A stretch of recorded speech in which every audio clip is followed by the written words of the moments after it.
La paz de Cristo, buenas tardes. Así estamos todos en paz, ¿no? Bien. Vamos al tercer tema. He titulado Evitando la intolerancia religiosa. Evitando la intolerancia religiosa. ¿Qué es tolerancia? Según el diccionario, dice que tolerancia es respeto a las ideas, respeto a las creencias o prácticas de los demás, cuando son diferentes o contrarias a las propias. Esa es una definición que da el diccionario de tolerancia. Vamos a ver en la Biblia un caso de intolerancia de los discípulos de Jesús y la enseñanza que dio Jesús al respecto. Vamos a Marcos capítulo 9, versículo 38. Marcos 9, 38.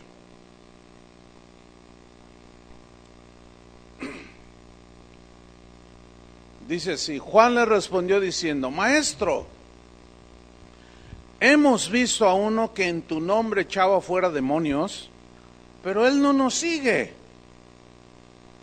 Y se lo prohibimos, porque no nos seguía. ¿Qué les parece eso? En la versión en lenguaje sencillo, dice así: pero nosotros le dijimos que no lo hiciera, porque él no es de nuestro grupo. Ahora vamos a ver la respuesta de Jesús en el 39. Pero Jesús dijo: no se lo prohibáis. Ellos se lo prohibieron y Jesús, ¿qué dijo?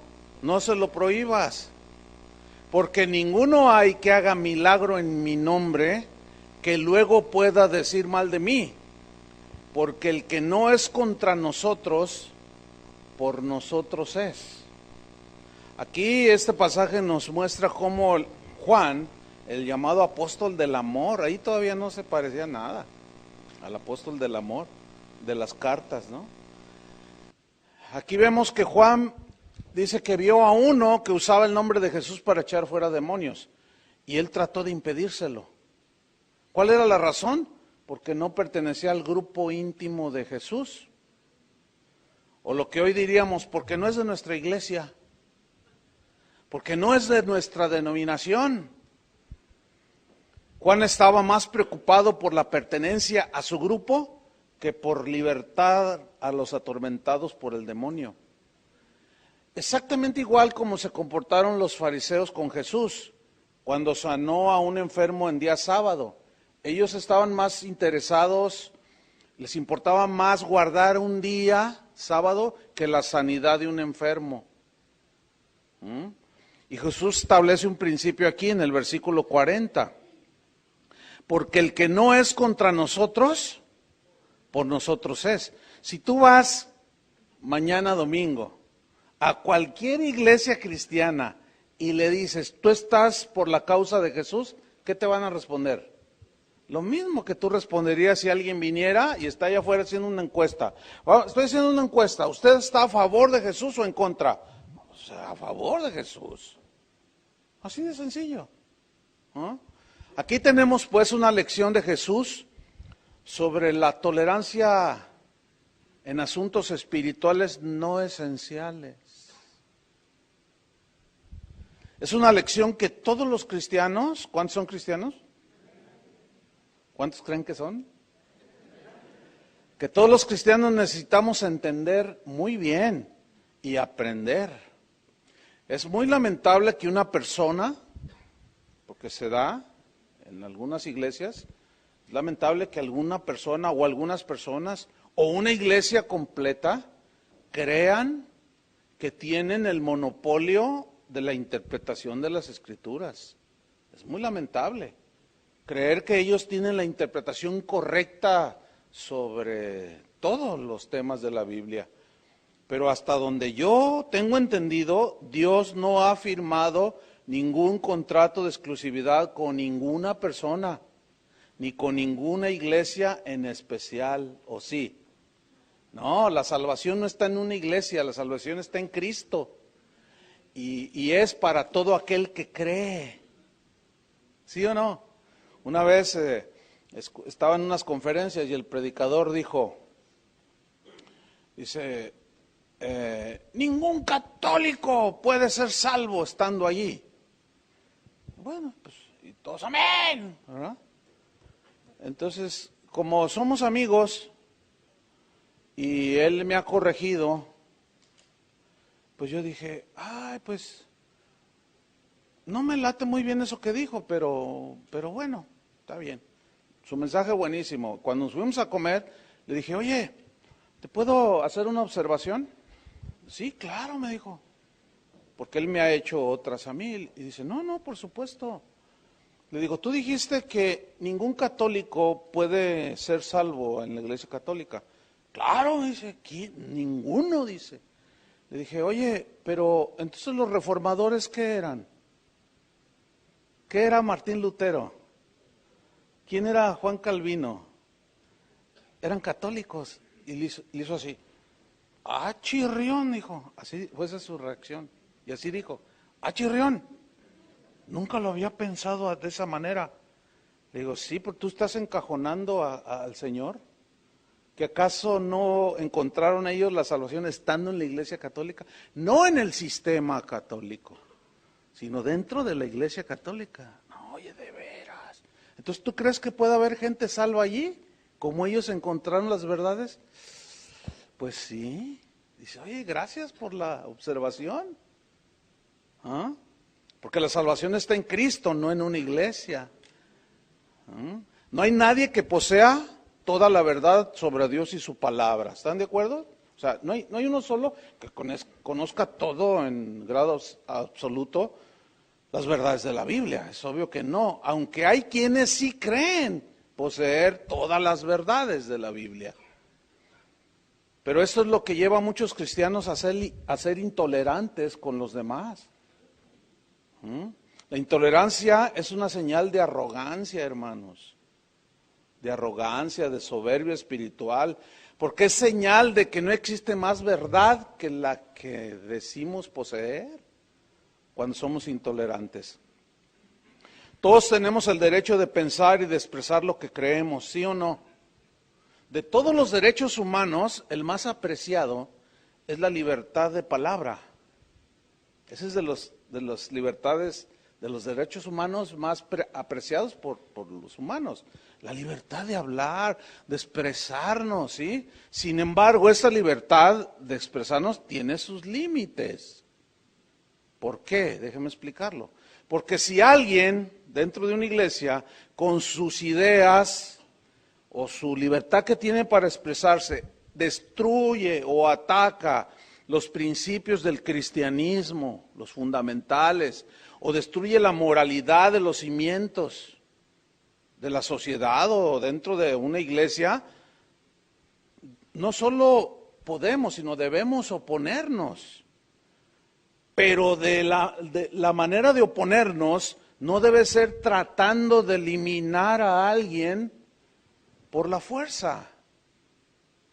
Porque entonces caeríamos ya, transgrediríamos el principio de la Biblia. Por ejemplo, como Moisés, que cometió el grave error de matar a un egipcio tratando de defender la libertad que Dios le quería dar a Israel. ¿Se acuerdan? Tú liberarás a mi pueblo, pero es tú. Lo llama el Señor y ve que un egipcio está golpeando a un israelita y llega y lo mata. Dice, no, así no. Así no. O como Pedro que sacó la espada cuando prendieron a Jesús y le cortó la oreja a un hombre llamado Malco. Pues no, sin embargo, al paso de los años, el apóstol Pedro logró entender que no es con espada ni con violencia. Y él escribió en una de sus cartas, dijo, sino santificad a Dios el Señor en vuestros corazones y estad siempre preparados para presentar defensa con mansedumbre y reverencia, significa respeto, ante todo el que os demande la razón de la esperanza que hay en vosotros. Él ya había entendido, ya había guardado la espada cuando Jesús le dijo, guarda esa espada, Pedro. Él creía que estaba haciéndolo bien. Cuando lo prendieron y sacó la espada y ¿Ustedes creen que le quería cortar la oreja? Lo quería partir en dos. Es obvio. No, guarda esa espada, le dijo el Señor. Y muchos ahorita están con la espada. Pero es la del Espíritu, sí. Sí, porque nos estamos dando con todo. Cortando cabezas a diestra y a siniestra. ¿Sabes? Dice la Biblia que que las palabras son como golpes de espada. ¿Saben cómo era un golpe de espada en los tiempos bíblicos? De un solo tajo te podían volar la cabeza. Y hoy muchos cristianos traen la espada. Y con un solo tajo le están dejando mancos, cojos, ciegos, cortan la cabeza a muchos cristianos por su intolerancia, creyendo que están defendiendo la sana doctrina. ¿Hasta dónde hemos caído? Vamos a ver una advertencia que hizo Jesús. Juan capítulo 16, versículo 1. Juan 16, 1. Fíjese usted qué advertencia, ¿eh? Dice así. Estas cosas, Juan 16, 1. Estas cosas os he hablado para que no tengáis tropiezo, o sea, que no te agarren desprevenido y, ay, ¿por qué me pasa esto? ¿O por qué sucede esto? Dice, os expulsarán de las sinagogas, y aún viene la hora cuando cualquiera que os mate pensará que rinde servicio a Dios. Y esto harán porque no conocen al Padre ni a mí. Mas os he dicho estas cosas para que cuando llegue la hora os acordéis de que ya os lo había dicho. ¿Se acuerdan de Saulo de Tarso? Pablo, posteriormente llamado el apóstol. Él estaba convencido de que estaba sirviendo a Dios, tratando de acabar con los seguidores de Jesús. Estaba convencido, y él lo dijo en Hechos 26, versículo 9. Escuche lo que él mismo dijo al respecto. Dice, yo ciertamente había creído mi deber hacer muchas cosas contra el nombre de Jesús de Nazaret. Él estaba convencido, él creía eso. Lo cual también hice en Jerusalén. Y dice, yo encerré en cárceles a muchos de los santos, habiendo recibido poderes de los principales sacerdotes. Y cuando los mataron, yo di mi voto. Sin embargo, él creía que estaba haciendo un servicio a Dios. Dice, y muchas veces castigándolos ya personalmente él, en todas las sinagogas los forcé a blasfemar. Y enfurecido sobremanera contra ellos los perseguí hasta en las ciudades extranjeras. Fíjate, Pablo está confesando que estaba rotundamente equivocado, creyendo que defendía a Dios y las cosas de Dios, y que le era permitido asesinar, torturar, hacer blasfemar. Fíjese usted que los jueces y los torturadores de la Inquisición de la Edad Media, habrá escuchado algo por ahí en la escuela, pues protagonizaron uno de los capítulos más vergonzosos de la historia en España. No solamente en España, ya lo veremos. Pero ellos estaban seguros de que estaban sirviendo a Dios cuando torturaban a los protestantes o los que renegaban de la Iglesia Católica. Ellos creían que estaban haciendo un servicio a Dios.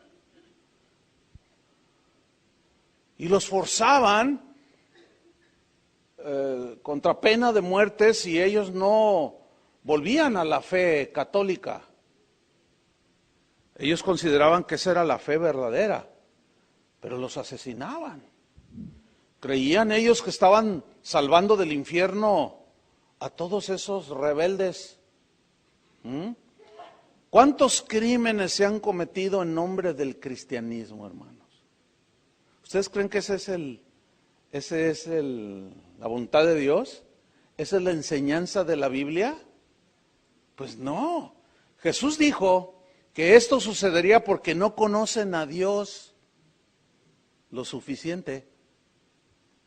La tragedia de la iglesia es que muchos se han afanado en propagar su idea del cristianismo, creyendo tener el monopolio de la verdad y de la gracia de Dios. O sea, solamente ellos entienden y conocen e interpretan la Biblia bien. Si no estás con ellos, entonces eres un ignorante. No sabes nada y eres un hereje. Bueno, mientras haya quienes crean esto, de que ellos solo tienen la verdad absoluta y completa acerca de Dios y su palabra, va a seguir reinando la intolerancia. Pero dice Jesús, es que no me conocen a mí ni al Padre. Entonces, ¿cómo interpretarías tú todo lo que está sucediendo en Facebook, que hay tanta agresión, descalificación mutua, de que por cosas intrascendentes, que se llega a decir eres un hijo del diablo? Y ellos creen que están defendiendo las cosas santas de Dios. Bueno, esta intolerancia religiosa dio lugar a las llamadas cruzadas o guerra santa. Fíjese el fanatismo. Todos están enterados de lo que sucedió en Francia, ¿no? Yo vi un video, casi a las 2 horas de que sucedió eso, alguien me escribió, mira, pasó esto en Francia. Entonces, vi un video donde uno de los que asesinaron con un AK-47 casi 200 personas, casi 100 personas, 90 y tantas, las acribilló, cortó cartucho al grito de ¡Alá es el grande! Y ¡zas! Alá es el grande. Alá que me permite hacer una guerra santa y matar a todos los que no crean como nosotros. Y decimos, ¡ay, qué terrible!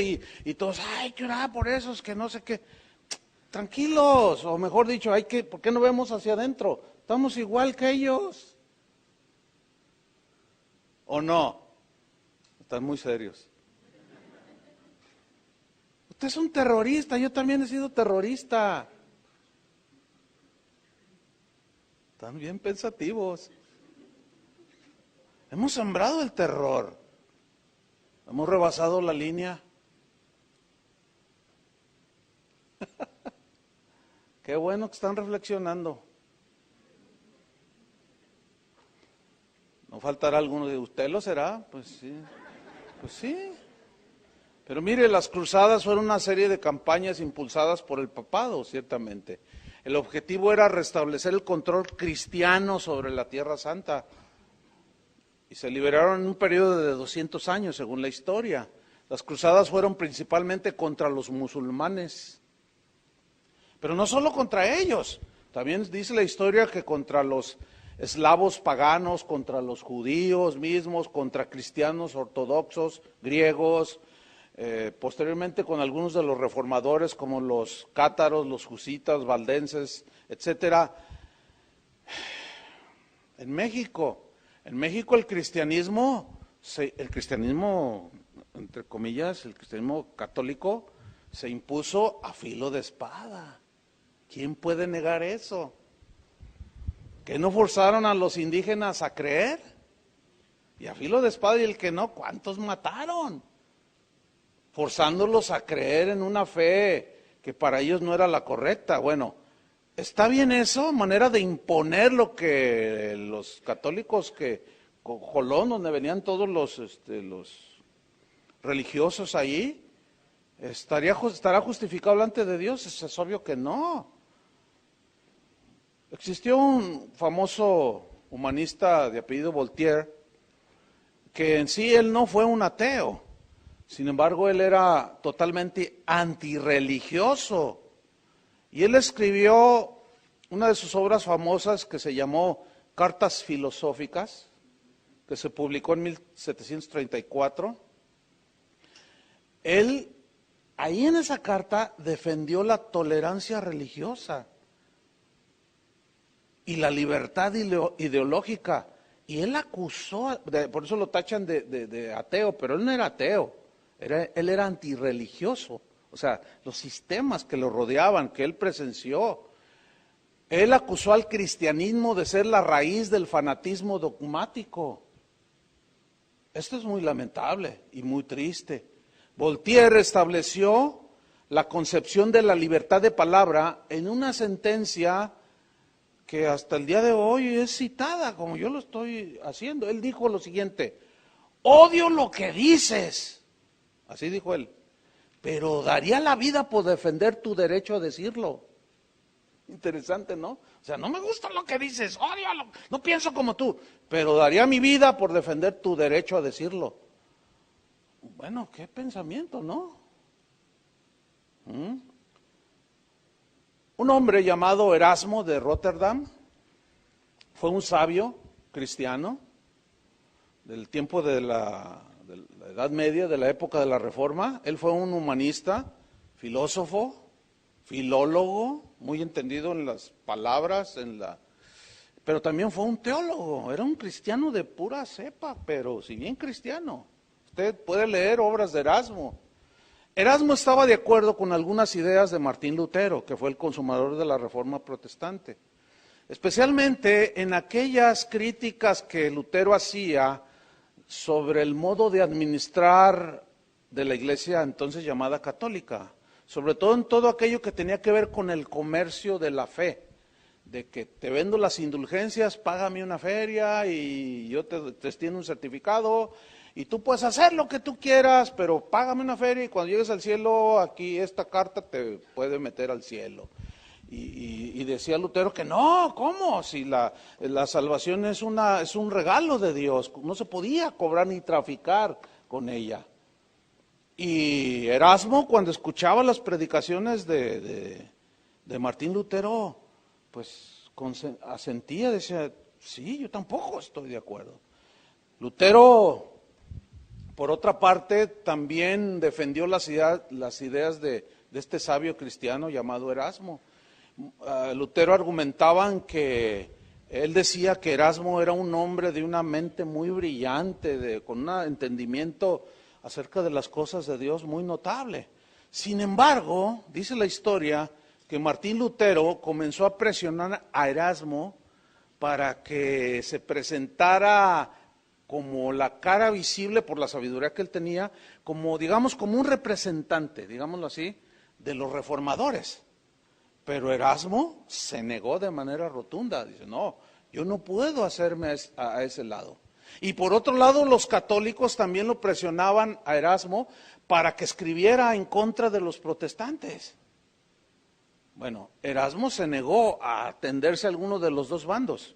Esta negativa fue interpretada por los dos lados, el lado protestante y el lado católico, lo interpretaron como cobardía. Dijeron, eres un cobarde. Lutero le dijo, eres un cobarde. Y el Papa le dijo, cobarde, desleal. Lo descalificaron al sabio cristiano llamado Erasmo. La Iglesia Católica lo acusó con una frase que se hizo célebre, que dice así, usted, Erasmo, puso el huevo y Lutero lo empolló. Y el sabio teólogo respondió, sí, pero yo esperaba un pollo de otra clase. Es que sus ideas tenían mucho sentido de ubicación espiritual, equilibrio, balance, y no podía atenderse hacia ninguno de los dos, porque él miraba que en los dos bandos había intolerancia. Y él podía discernir y entender que hacerse a cualquiera de los dos bandos sería cometer un error. Él debía permanecer en el centro. Una de las tragedias de la religión ha sido que muchos creen que están sirviendo a Dios y que están defendiendo la sana doctrina. Pero ya no es con espadas que persiguen hoy a los que ellos dicen son herejes, sino es a través de sus escritos. Y las palabras son como golpes de espada, en este caso son palabras escritas, que de un solo tajo te vuelan la cabeza.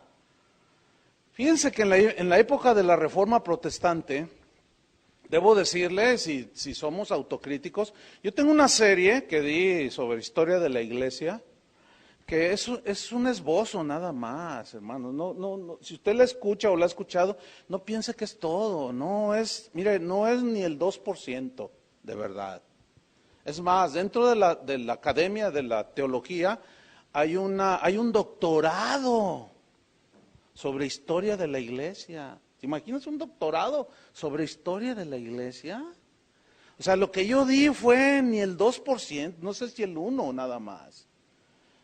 Y obviamente, incluso yo lo dije allí, no, pues esto nada más es como una introducción.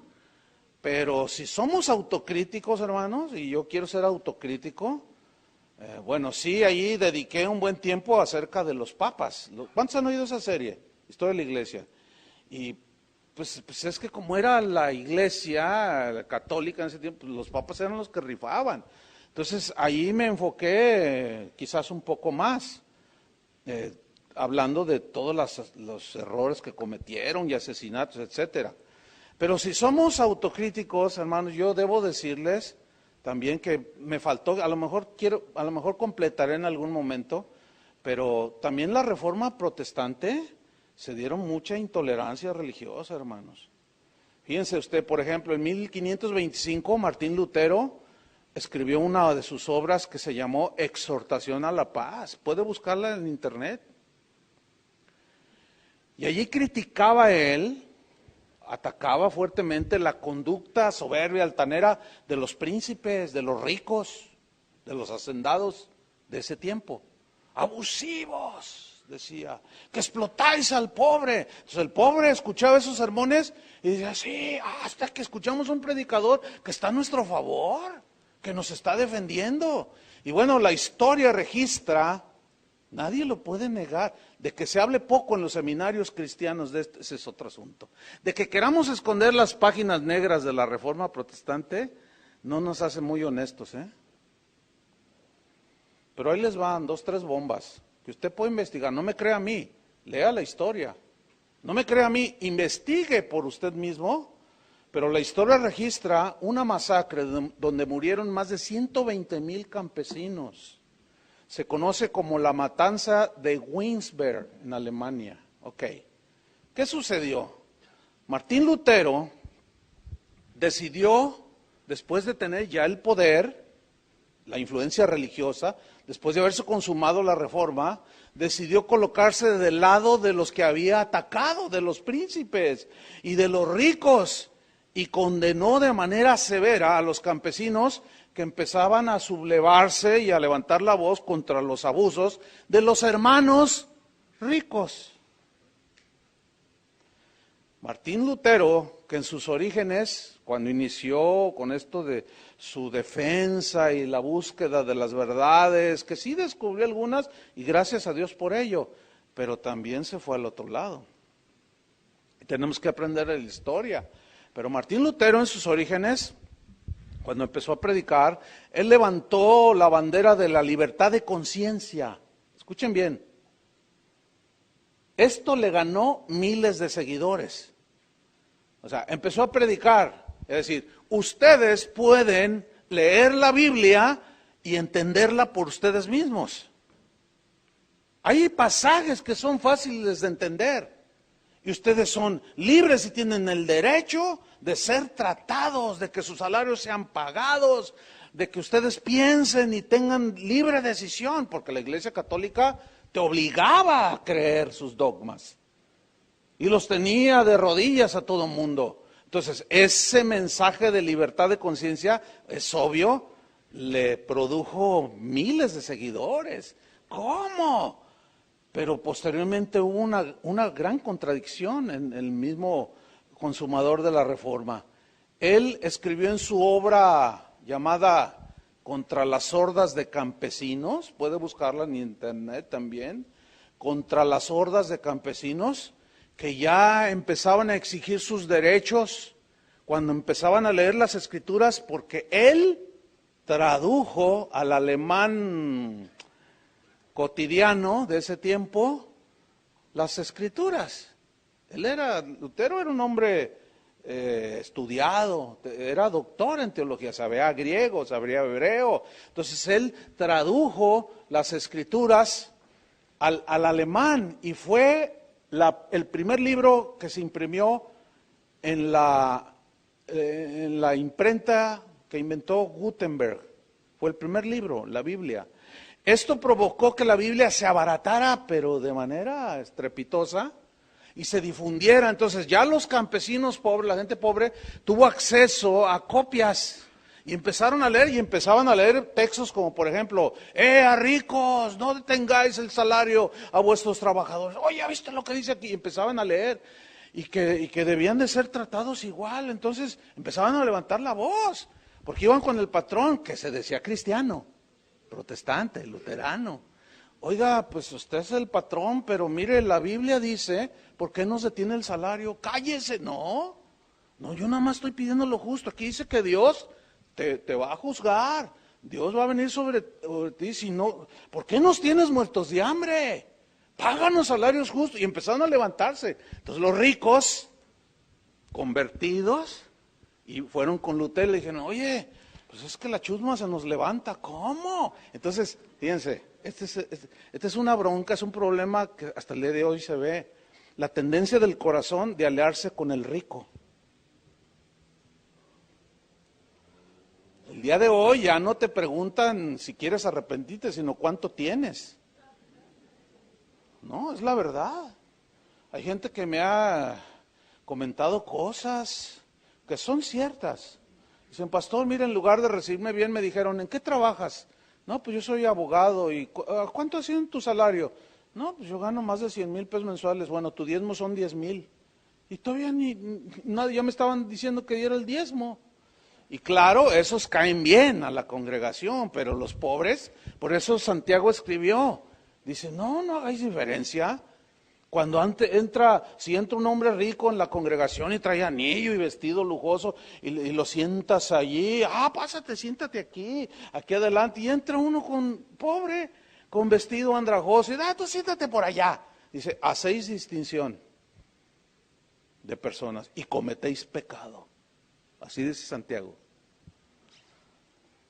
Y eso es muy del corazón de los... Todos pastores tenemos que cuidarnos de eso. De ver al rico como alguien, bien. ¿Sí? No, pues tanto así se va el corazón que llega el rico a una congregación y a los 3 meses ya está predicando. O lo ponen de líder. Y a un pobre, ni caso le hacen, ni lo saluda a veces el pastor. Pero a veces las apariencias engañan. Supe de un caso de un hermano que era un rancherito. Es más, no sabía ni leer ni escribir. Su aspecto, su apariencia era muy sencilla. Y el pastor ni lo pelaba, perdón por la expresión, juvenil. Es que a veces me siento joven entre tanto joven. Pero cuando se dio cuenta que este hombre tenía bodegas y bodegas y bodegas en un mercado allá en Guadalajara y que era millonario.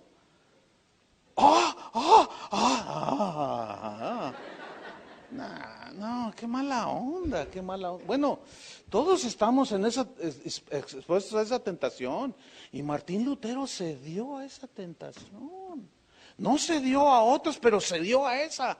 No estoy inventando, hermanos, ni lo estoy acusando, ni estoy tratando de ponerlo en ridículo. Estoy hablando de lo que sucedió para que no nos suceda a nosotros. Le repito, no me lo crea a mí, léalo en la historia, ahí está. Esa es una de las ventajas de Internet el día de hoy. Entonces, en su obra contra las hordas de campesinos, Lutero de manera contradictoria escribió lo siguiente. No le voy a leer todo el libro, pero un extracto dice: contra las hordas asesinas y ladronas mojo mi pluma en sangre. Sus integrantes deben ser aniquilados, estrangulados, apuñalados, en secreto o públicamente, porque quien quiera que pueda hacerlo, hágalo como se matan los perros rabiosos. Escúchenme, no estoy inventando, eso lo dijo Martín Lutero, y los tenemos como héroes, y hasta se celebra el día de la Reforma y se le tiene como un héroe impecable. No fue impecable, hermanos. Nosotros los protestantes, por decirlo de una manera, decimos, idólatras, que somos iguales. Vaya a Suiza, allí hay unas estatuas de Calvino y de Teodoro de Beza de 5 metros de altura y a los reformados y a los calvinistas y a otro que otro despistado ahí, ay, mirándolas allí. ¿Qué le ven? Estamos igual. ¿De qué nos jactamos? Estamos haciendo lo mismo. No somos capaces de vernos en el mismo espejo. Ni qué decir del odio de Lutero contra los judíos. Era antijudío, que si algunos ahora de los que andan con su asunto del mesianismo y que se hacen cristianos mesiánicos y de muchos cristianos que, yo Israel, amo a Israel, y leyeran esto que dijo Lutero, caray, se meterían en un problema, porque creen que todo estuvo maravilloso. Pero hermanos, miren, él dijo textualmente lo siguiente: he decidido no escribir nunca más ni de los judíos ni contra los judíos. Porque alguien como que le paraba el carro, ¿no? Como Erasmo, ¿no? Le decía, oye, es que no es así. Y como que de medio reflexionaba, pero volvía otra vez. Y fíjese, él siguió escribiendo. Había prometido que él no lo iba a hacer, sin embargo dijo, como quiera que esta malvada y miserable gente no cesa de tratar de destruirnos a nosotros los cristianos, refiriéndose a los judíos, he permitido que este pequeño libro salga adelante para todos aquellos que han resistido tan venenosa cometida de los judíos, y así advertir a los cristianos para que permanezcan en guardia contra ellos. Yo no podría creer que un cristiano se permitiera a sí mismo ser engañado por los judíos y tomar parte de su destierro y miseria. Pero el diablo es el Dios de este mundo, y donde no está la palabra de Dios, él se mete fácilmente, no solo entre los débiles, sino también entre los fuertes. Y en su intolerancia religiosa, mire lo que siguió escribiendo: deben realizarse contra los judíos acciones como quemar sus sinagogas. ¿Cuál diferencia hay de un musulmán? ¿Cuál? Ninguna. Imagínense invitando, pueden quemar sus sinagogas, pero ahí no quedó. Destruyan sus libros de oración, prohíban predicar a los rabinos, aplasten y destruyan sus casas, despójenlos de sus propiedades, confisquen su dinero y obliguen a esos gusanos venenosos a trabajar trabajos forzados o expúlsenlos para siempre. Hay muchos historiadores que aseguran que Adolfo Hitler, alemán por cierto, se inspiró en el odio de Lutero y en sus escritos contra los judíos. Lo aseguran algunos sociólogos y algunos historiadores. No hay héroes de la Reforma, hermano. Somos un montón de imperfectos, ¿o no? Otro de los principales reformadores de la iglesia avecindado en Ginebra, Suiza, al cual como Pablo, yo encerré en cárceles a muchos de los santos, habiendo recibido poderes de los principales sacerdotes, y cuando los mataron yo di mi voto. De esta misma manera, este otro de los reformadores que se ganó bien el mote de el dictador de Ginebra, quien en su intolerancia hizo infinidad de prohibiciones. Una vez que ya establecieron la reforma, una vez que ya hicieron sus catecismos y sus escritos, hicieron exactamente de lo que se quejaron de la Iglesia Católica. A los habitantes de Suiza que no se adherían al protestantismo, les prohibían, fíjese usted, ir a fiestas, les prohibían reunirse, les prohibían usar cierto tipo de vestimenta. La tenía que dictar el dictador de Ginebra, y el que no se sometiera lo desterraban de Suiza. Yo sé que esto no les gusta a algunos que tienen medio idolatrizado a los personajes de la Reforma, pero hermanos, necesitamos ser autocríticos. Si no, no vamos a avanzar. Podemos cometer los mismos errores. Bueno, pues este hombre consintió en la muerte, así como Pablo, de un hombre llamado Miguel Servet. Simple y sencillamente porque disentía en algunos conceptos doctrinales con él. Ciertamente la mayor discrepancia era que Miguel de Servet no creía en la Trinidad, y esa es una verdad fundamental. Pero eso no debe dar lugar a asesinarlo o a consentir en asesinarlo, teniendo el poder para liberarlo, porque tenía autoridad, no solo religiosa, sino política. Y él dio su voto para que fuera llevado a la hoguera. Y fue quemado, dice la historia, con leña verde. ¿Para qué? Para que el sufrimiento por sus herejías fuese lento. Y él como Pablo, yo consiento. Y tú dices, ¿a poco eso hizo? Eso hizo. Hay quienes se atreven a negar ese hecho, como hay quien se ha atrevido a negar que Hitler mató 6 millones de judíos. Dice, no, eso es mentira. ¿Dónde está? Y salen los historiadores, ¿cómo que dónde está? Aquí está.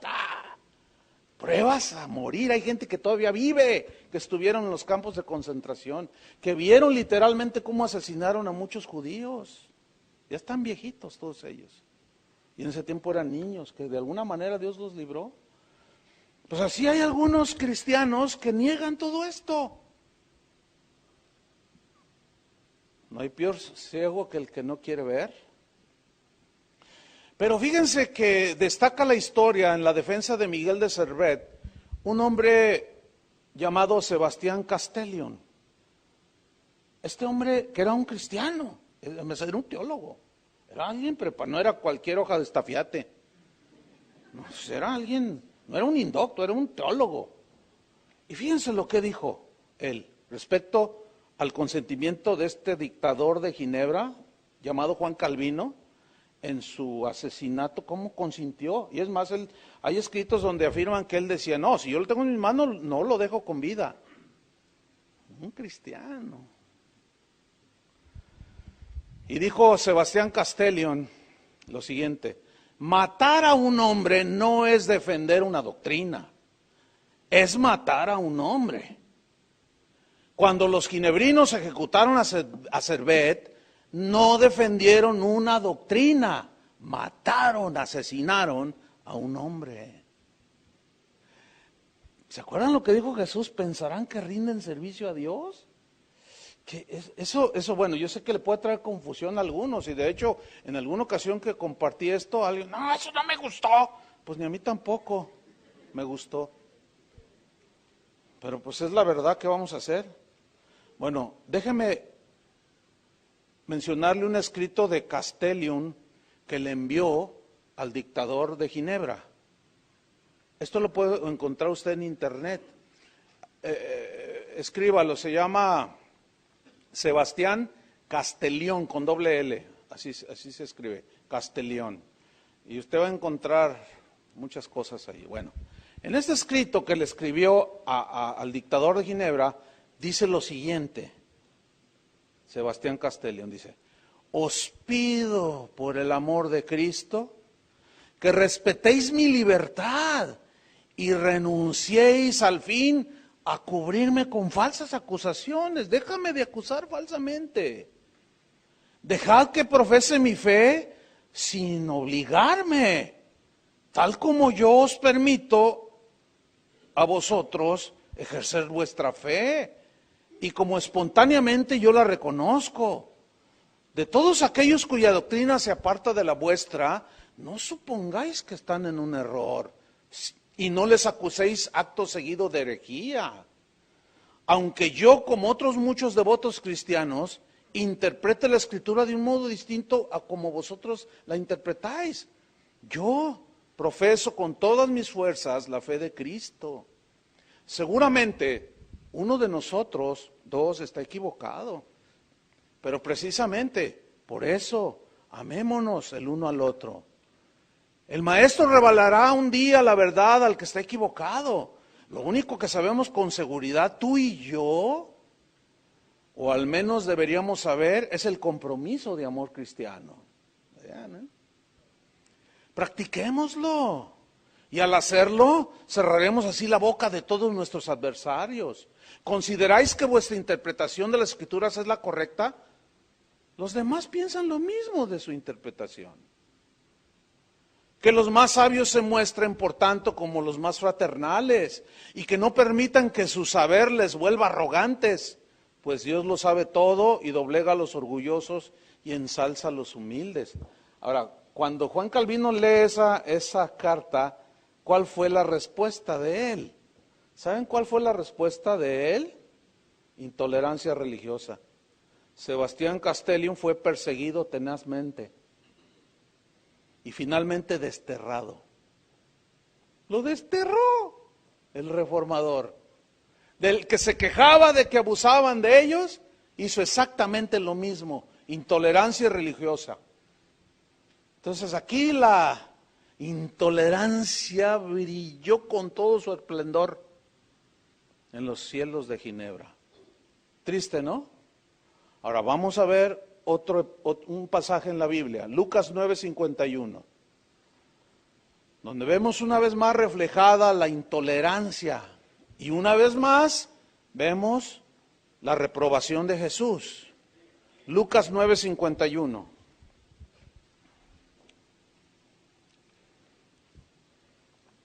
Lucas 9:51. Dice así: cuando se cumplió el tiempo en que él había de ser recibido arriba, afirmó su rostro para ir a Jerusalén.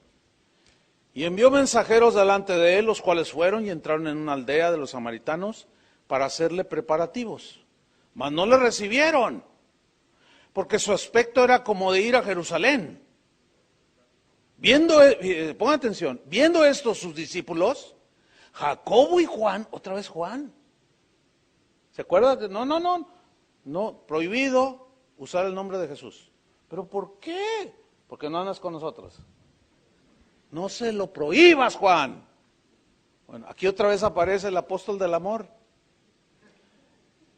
Fíjense, pero pasaron años y leemos sus cartas, las 3 que escribió, y es totalmente distinto. Había entendido.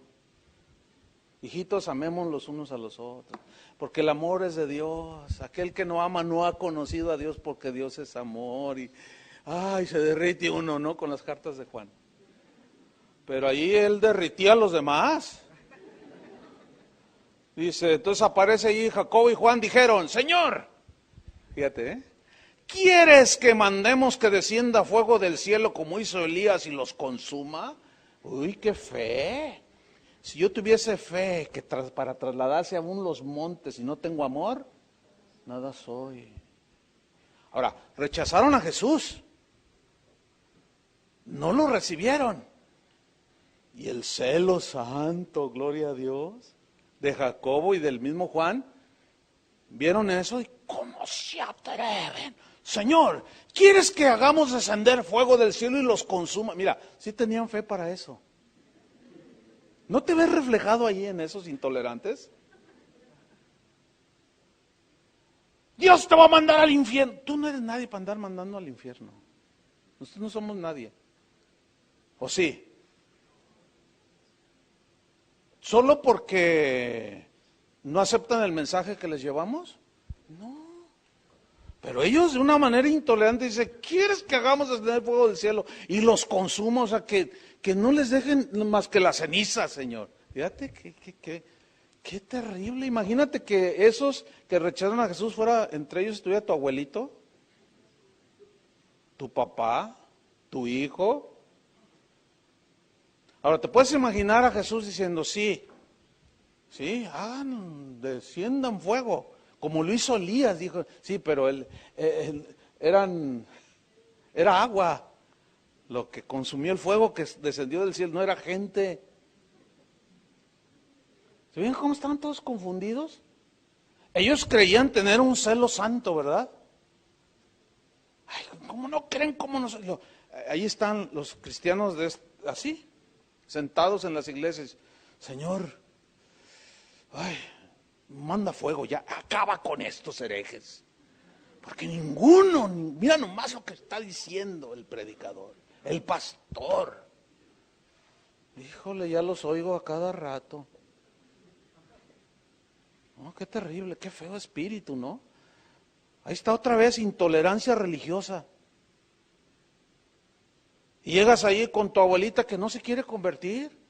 Y tiene su virgen y su santo, y llegas tú, santidad a Jehová, y le agarras la virgen y ¡zas! No, hermano, no, eso no es celo. Después te ponen una golpiza y dices, por Cristo, no. Aprendamos del apóstol Pablo cuando llegó a Grecia. Dice que entró a la ciudad y vio a la gente entregada a la idolatría. Y su espíritu se enardecía, o sea, dice que el texto en griego significa que se ponía rojo de coraje, de enojo, así. Eso es enardecerse. Dice que su espíritu se enardecía viendo la ciudad entregada a la idolatría y empezó a ver los altares a Júpiter, a Saturno, a la diosa Afrodita y a todos los dioses y dioses. Y él iba así, pero no llegó y los tumbó. Lo hubieran linchado allí. Él fue más sabio. Y viendo así de pronto se detiene ante un altar que decía, al Dios no conocido. ¡Ey! De este les vengo a hablar. ¿De cuál? Oh, todo veo que sois religiosos. Y viendo aquí, pasando y viendo, todo eso, vi este altar al Dios no conocido. De este vengo a hablarles. El cielo, el Dios que hizo el cielo y la tierra, que somos de un solo linaje. El Dios, ay, a ver, vente, vamos al areópago allí, enséñanos. Y les habló el evangelio. Muchos no creyeron, pero otros creyeron. Pero no cometió la intolerancia ni la imprudencia de tumbarle sus ídolos. ¿Están entendiendo? No, pero Elías con los es otro punto allí. Porque si dices como Elías, entonces también, a ver, con los profetas de Baal, ¿qué? ¿Hay que degollarlos? ¿Allí cómo se interpreta eso? Son otros tiempos. Cuando se da el Nuevo Testamento, acuérdense lo que Jesús dijo, oísteis que fue dicho ojo por ojo, diente por, o sea, había manera de, si tu enemigo, tú, ojo por ojo, diente, pero yo os digo, y nos ponen un estándar muy diferente. No resistáis al que es malo. Antes el que tenía una mejilla, ponle la otra.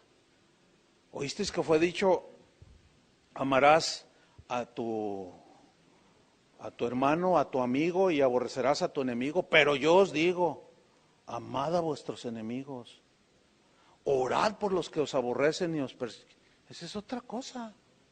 O sea, ya no podemos tener un sustento allí, porque ya el Señor nos dio un estándar mucho más elevado. Entonces, vean la contestación de Jesús a la petición, ¿quieres que mandemos que descienda fuego del cielo como hizo Elías y los consuma? Entonces volviéndose él, o sea, aquí la figura es esta, él va delante de ellos vienen siguiéndolo. Entonces ven que no lo reciben y él se da media vuelta y se va, y ellos van detrás de él diciendo, ¿quieres que descendamos, hagamos descender el fuego del cielo y los consuma? Por eso dice, y él, ¿qué dice? Volviéndose él, o sea, se volvió así, ¿qué hizo? Los reprendió. Los regañó, los puso en su lugar diciendo, vosotros no sabéis de qué espíritu sois. Dice el 56, porque el Hijo del Hombre no ha venido para perder las almas de los hombres, sino para salvarlas. Y se fueron a otra aldea, y yo me los imagino así todos, ya ves tú Jacobo, no, tú Juan, pues tú eres el instigador aquí. Bueno, este pasaje nos enseña muchísimo sobre la tolerancia religiosa.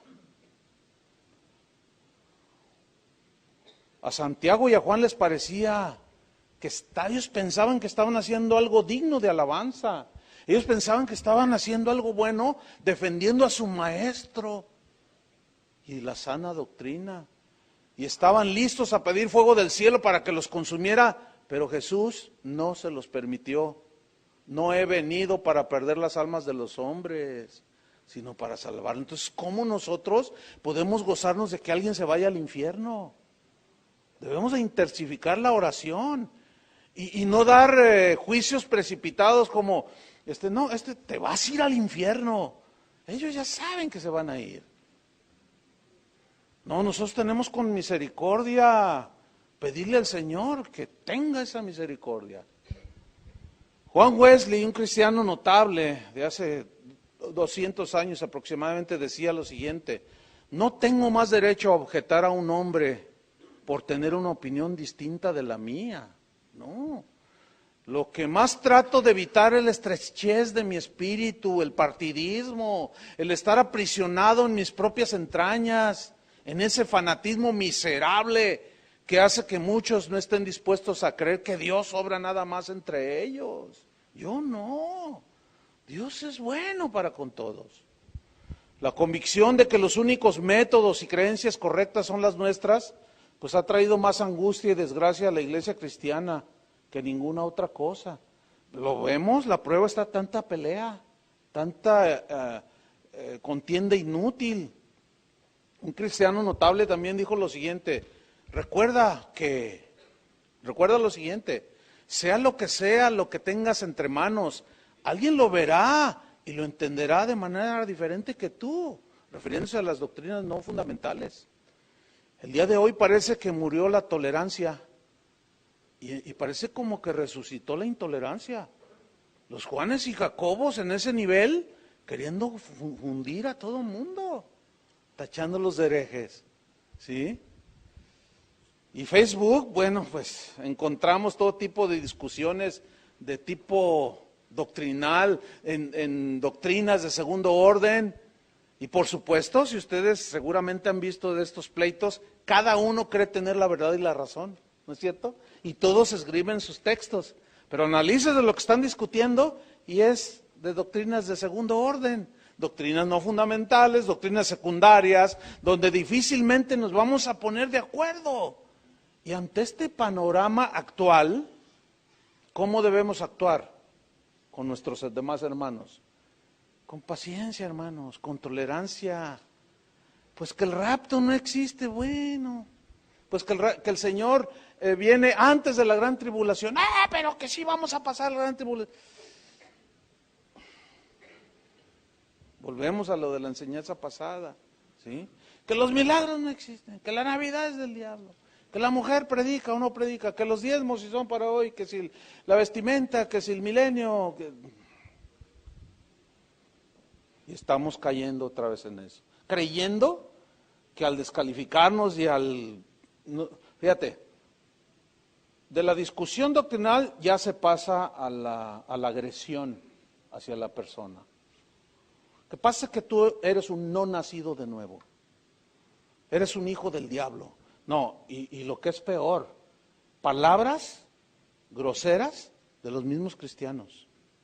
Es más, alguien me dijo, mire cómo se están peleando aquí, pastor. Y es que estaba ahí inmiscuido alguien que yo conozco. Mire, hasta mentadas de mamá se estaban dando. ¿Puede creer eso? Pues la tuya, decía el otro. Entonces, no puede ser. No puede ser. ¿Hasta qué grado vamos a caer? Pero escuche bien esto, hermano, la doctrina sana se conoce por la clase de personas que reproduce. ¿Oyó eso? Así como en lo natural somos lo que comemos, también en lo espiritual somos lo que comemos. Si la doctrina con la que nos alimentamos reproduce contenciosos, no es sana doctrina. Si la doctrina con la que nos estamos alimentando produce arrogancia y soberbia y desprecio a los demás, no es buena doctrina, sea de quien sea. La sana doctrina se conoce por las clases de personas que reproduce. Como dijo un cristiano del siglo pasado, dijo, ¿a quién le importa en lo más mínimo una iglesia? Si no es finalmente en que sea como un instrumento de la bondad cristiana. Sí, a mí qué me importa que tengan grandes enseñanzas teológicas, si a la hora de la hora no le tienden la mano al necesitado, ni al hermano que entró en desgracia. ¿De qué sirve? Es lo que decía Pablo. Si doy todos mis bienes aún para dar a comer a los pobres y no tengo amor, nada soy. ¿De qué me sirve? Entonces la cuestión no es cómo se gobierna una iglesia, si se cree o no como nosotros, sino realmente la pregunta sería, ¿qué clase de personas está reproduciendo esa iglesia? Por el alimento que está dando. Mire, es una fábula que ilustra algo de lo que yo estoy compartiendo, se la voy a compartir esta fábula, es una fábula oriental. Dice esta vieja fábula, habla de un hombre que tenía un anillo, así dice la fábula, no es un hecho verídico, es una fábula, con un ópalo incrustado allí que era muy vistoso y muy hermoso, era maravilloso. Este anillo hacía que el que lo llevaba puesto adquiriera al paso del tiempo un carácter dulce, sincero, honesto, perdonador, hacia todos los demás seres humanos. El anillo siempre se pasaba por tradición de padre a hijo y siempre funcionaba. Cuando al hijo se le ponía de su fallecido padre el anillo, ese hijo se empezaba a convertir en un hombre afable, amador de su esposa, respetuoso, etcétera, etcétera. Con el paso de los años, del tiempo, dice la fábula, llegó ese anillo a manos de un padre, de un hombre que llegó a tener 3 hijos. Y a los 3 los amaba de igual manera, los amaba con todo su corazón. A los 3, ni alguno más ni menos, los amaba igual. ¿Qué podría hacer cuando llegara el momento de darle a uno solo el anillo? Si tenía 3 hijos y a los 3 los amaba. Dice la fábula que el padre mandó a hacer otros 2 anillos, igualitos que el anillo transformador, vamos a ponerle así. De forma que ninguno de sus hijos notara la diferencia, ¿no? Dice que en su lecho de muerte llamó uno a uno a sus hijos. A cada uno le dirigió unas palabras de amor, porque era un hombre de amor, y le entregó un anillo sin que los otros lo supieran. Le dijo, toma hijo, los llamó en secreto, y le dio el anillo, y ellos lo recibieron con agrado. Cuando los 3 hijos descubrieron que cada uno tenía un anillo, cuando se lo miraron así, pues no se podía ocultar el asunto. Dice la fábula, surgió entre ellos una gran disputa. Empezaron a discutir que cuál era el auténtico, porque evidentemente 2 eran falsos. Pues llegaron hasta el tribunal. Llevaron el caso a un juez, pero este juez era un juez sabio, que examinó los anillos, dice la fábula, y dijo, no puedo decir cuál es el anillo verdadero. No puedo, están idénticos. Sin embargo, dice, alguno de ustedes mismos, los 3, dijo, mejor dicho, podéis comprobar. ¿Cuál es el anillo verdadero? Y los 3 dijeron, ¿nosotros? Sorprendidos preguntaron, sí, dijo el juez, porque si el anillo verdadero produce un carácter dulce en aquel que lo posee, en aquel que lo lleva puesto y lo transforma en un hombre íntegro que ama, entonces yo y toda la gente de esta ciudad sabremos quién es el que posee el anillo verdadero por la bondad de su vida. Así que marchaos cada uno a lo vuestro y sed amables, sinceros, valientes, justos en vuestro trato. Y el que tenga el anillo genuino se verá. Bueno, puede que odiemos nosotros las creencias de una persona, pero no debemos nunca odiar a la persona. Nunca. ¿Qué sucedió en esa fábula? La fábula aquí tiene la enseñanza de que el carácter, o sea, que el anillo representaba lo que podía producir en la persona. Ahora, Tú dices tener la sana doctrina, ¿verdad? ¿Sí o no? Tú dices creer que lo que tú crees es lo que, y esto es el Señor y lo defenderé hasta la muerte. Ok, está bien. ¿Cómo vamos a saber si tienes el anillo verdadero? Por la clase de vida que tienes. Ahora, la fábula termina que los tres fueron bondadosos, amorosos, perdonadores, generosos. ¿Sí? Igual, si tú dices que tú defiendes, bueno, muestre por su sabia mansedumbre, muestre por la paciencia y la tolerancia que conoces a Dios, que tienes el anillo. ¿Entendieron la fábula? Pero puede que odiemos las creencias de una persona, pero no debemos odiar a la persona. Yo puedo estar en desacuerdo, y lo estoy con algunos predicadores, como ellos lo están conmigo, pero yo no puedo odiar a la persona. Eso no produce la sana doctrina. Porque algunos quisieran eliminar lo que enseña. Y bueno, uno puede debatir inclusive enseñando a los tuyos lo que tú crees, pero nunca debemos querer eliminar a la persona que enseña diferente a nosotros. No podemos ni siquiera pedirle a Dios, Señor, ¿quieres que mande descender fuego del cielo? Mira, hermano, una vez estaba yo en una reunión de pastores y me dijo un pastor, ¿sabes? Dice, yo me siento mal en esta reunión. ¿Por qué? Dice, porque hay mucha hipocresía aquí. Dice, la reunión pasada, Chuy, dice, estaban orando por ti para que cayeras en pecado. Yo le dije, ¿qué? Dice, no, no inventes, hermano. No, sí, pastor, mira, te lo digo con mucho dolor. Y míralos ahorita así, ay, hermano. Dice, no, sabes que no sé, no puedo estar aquí. No, tranquilo, tranquilo. Simplemente no hagas lo que ellos. Dices, ¿qué, pastor? Vamos a orar por ese Chuy Olivares, que caiga en pecado para que se lo lleve el diablo. Dice, y empezaron a orar por ti, para que cayera. Claro, si no tuviera blindado mi corazón, pues que descienda fuego y se los lleve, ¿no? Fíjate, una vez estaba yo con esos mismos en una reunión de oración. Iba a venir el Papa, el anterior. Era como su segunda visita. Entonces dice uno de ellos, vamos a orar para que el avión del Papa se caiga. No, es literal esto, así como. Entonces yo me quedé observando, ¿no? Y los demás, sí, amén, idolatría, que no sé qué. Y no se ven sus monos que también nosotros tenemos ahí.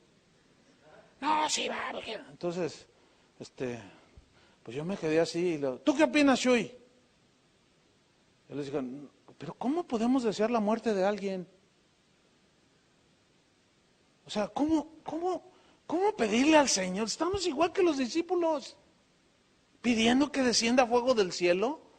Les dije, no, discúlpenme, yo no puedo participar en esa oración. Yo no puedo pedirle a Dios que mate a alguien nomás porque no cree igual que yo. Bueno, Él arreglará cuentas en un día, ¿sí o no? Pero desear y orar para eso, no, tú siempre con tus extremos, así, me tienen de extremoso. Esos son mis extremos.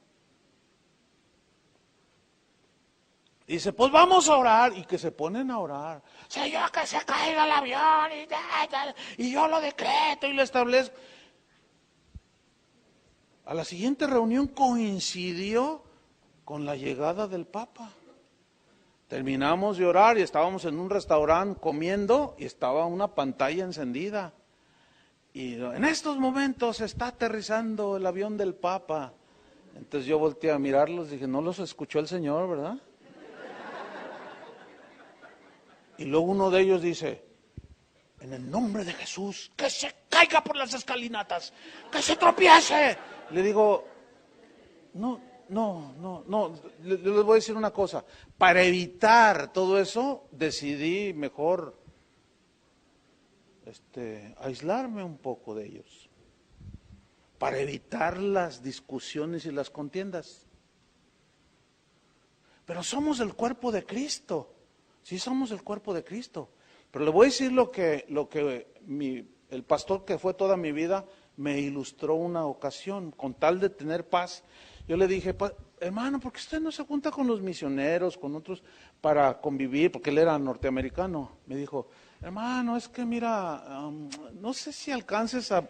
Te voy a explicar, pero no sé si lo entiendas. Es que mira, ellos se juntan y hablan cosas que no tienen que ver. Se supone que nos juntamos a orar, escudriñar la palabra, edificarnos. Pero ellos hablan de otras cosas. Y si la verdad yo no es por orgullo ni soberbia, yo quiero invertir más mi tiempo en algo provechoso. Dice, entonces no puedo tener mucha comunión con ellos, aunque son mis hermanos. Y yo, pero hermano, es que mire, tenemos que... Dice, mira, te lo voy a ilustrar de esta manera. Dice, la Biblia pone, la iglesia hace una analogía con el cuerpo de Cristo, con el cuerpo humano, con el cuerpo de Cristo. ¿Sí? O sea, pone el ejemplo Pablo en Corintios y en Romanos de la analogía del cuerpo humano, así somos. Uno es mano, otro es pie.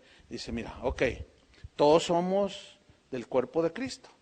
Ahora bien, mis manos tienen comunión con algunas partes del cuerpo. ¿Sí? Tiene más contacto. Hay otras partes del cuerpo que no tiene contacto. Por ejemplo, no puedo tocar mi hígado, ni mi corazón. En la espalda, difícilmente puedo llegarle a... No, dice, mira, haz de cuenta que yo soy el talón y ellos son la nuca. Somos del mismo cuerpo, pero pues nunca mi talón ha tocado la nuca. Y yo me quedé, eso sí es sabiduría. O sea, sin atacar al cuerpo, está diciendo, pero a veces no es posible y es mejor estar un poco alejadito. Imagínate cómo se verá un cuerpo tocándose acá y caminando así, se ve medio raro, ¿no? Pero es el cuerpo. Entonces yo, con esa lección, preferí un poco, pero no los tengo por enemigos. ¿Me explico? Pero yo no concilio con eso. Y para evitar, porque le digo, cuando están ahí reprendiendo en el pleno restaurante que se caiga por las escalinatas, pues yo dije, otra vez los vas a avergonzar, Señor, porque no se cayó. ¿Qué pasó con los decretos? ¿Qué pasó con lo que establecieron? ¿Qué pasó con su deseo? ¿Qué deseos tan... ¿Qué doctrina está comiendo para poder producir a alguien así? ¿Qué no dijo Jesús? Orad por los que os persiguen. ¿No dijo así? Si tu enemigo tiene hambre, no. Yo digo, bueno, ¿qué cristianismo se vive hoy? Si tu enemigo tiene hambre, dale de comer. Si tuvieres sed, dale de beber. Y vemos que entran en desgracia, dice, ¿por qué anda en pecado? ¿Por qué es un hereje? ¿Por qué es un lotro? Pero un día tú también vas a caer en desgracia. ¿A qué me refiero con desgracia? Todos vamos a morir de algo. ¿Sí o no? Por más santo que seas. Puedes morir con la Biblia abrazada, como algo, yo estoy orando para morir con la Biblia abrazada, dicen. Ay, quién sabe qué se sentirá con la Biblia. Pero ¿y qué si mueres como murió Pablo? ¿Cómo murió? Le cortaron la cabeza. ¿O qué si te crucifican boca abajo como a Pedro? Eso es intrascendente. ¿Cómo morimos? ¿Sí o no? Pero vean lo que está produciendo toda esa intolerancia, hermanos. Les voy a contar un testimonio, porque todo esto lo prueba el Señor. O sea, tú lo empiezas, y si tú asientes a lo que yo estoy compartiendo y dices, no, si es cierto, Dios te va a probar. Cuando esto que estoy enseñándoles empezó a llegar fuerte de parte del Espíritu Santo, no, sí es cierto, Señor, perdóname, inmediatamente me probó. ¿Cómo me probó? Con un pastor que no conciliamos en la enseñanza, que me tachó de hereje, que me tachó de... pero me atacó grueso. Yo nunca he respondido ni por Facebook ni nada a las agresiones, pero acá dentro del corazón se siente feo. ¿Sí? Entonces pues dan ganas de dicen, no, pero ¿qué creen que pasó, hermano? ¿Se los cuento? Híjole. Bueno, si esta es mi historia, pero Dios te va a probar a ti, vas a ver. Me manda un correo, me dice, pastor, dice, no sé cómo tome este correo, dice, pero a usted es el único que le puedo escribir. Y yo, dice, estoy en una necesidad. Y yo me quedé leyendo. Dice, tengo mis hijos, no tenemos para comer, tengo que pagar la luz, me cortaron el teléfono, estoy incomunicado. Dice, y yo no sé cómo decirlo, pero ¿me podría usted prestar 5,000 pesos? Híjole, pues así como que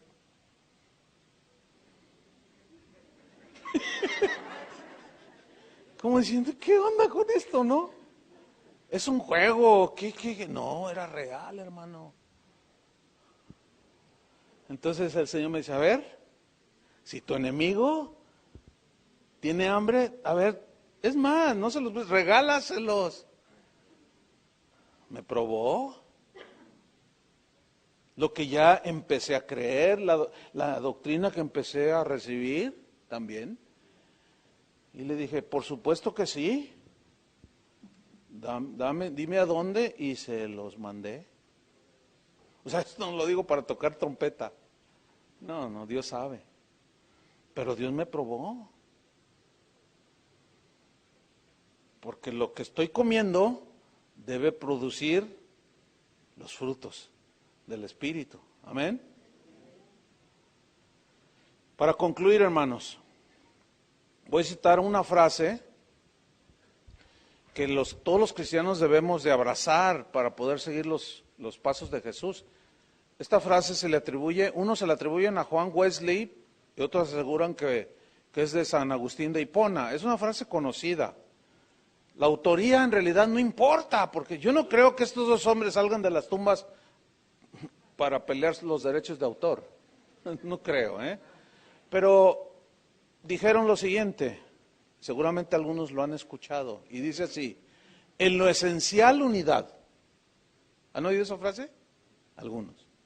En lo no esencial y en lo dudoso, libertad.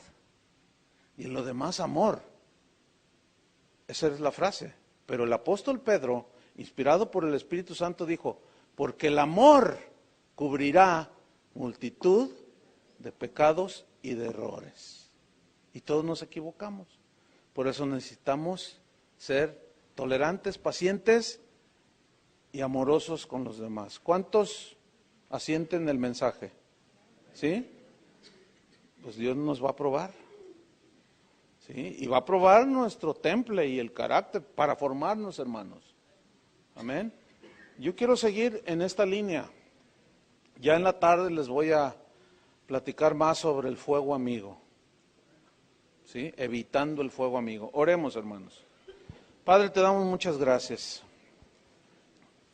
Gracias, Señor, porque estás extendiendo tu bondad, tu misericordia para con nosotros. Porque si nos estás trayendo estos temas sobre evitando juzgar según las apariencias, evitando las discusiones inútiles y evitando la intolerancia religiosa, es porque nos quieres hacer iguales a Jesús, a tu Hijo amado, en quien tu corazón se complació porque hizo tu voluntad.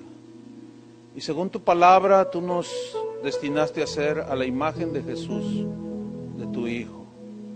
Ayúdanos, Señor, a entender estas verdades que en realidad no son profundidades en el conocimiento, pero ahí están y son esas verdades, esos pequeños mandamientos que nos harán grandes delante de ti en el reino.